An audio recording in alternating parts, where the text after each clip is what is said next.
Hey there, boys and girls.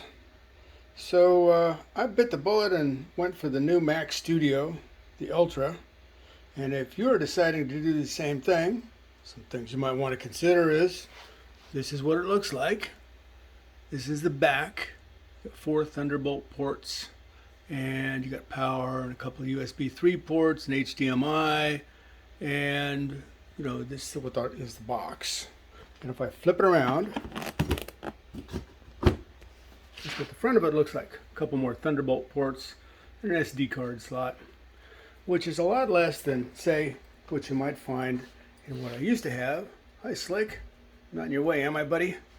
My dog.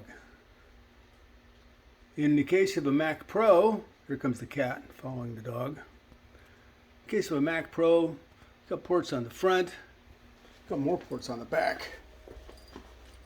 Plus it holds 4 drives. And the Mac Studio holds the 1 drive that it comes with, and that's it. So you're going to have a lot of stuff on the exterior with one of these to make up the slack. So check this out.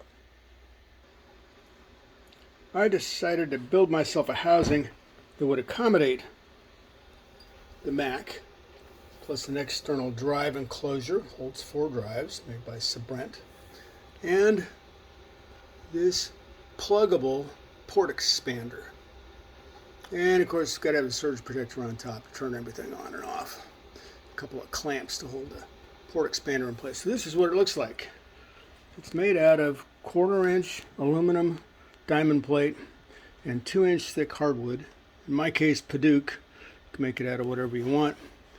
And these bolt heads right here are connected to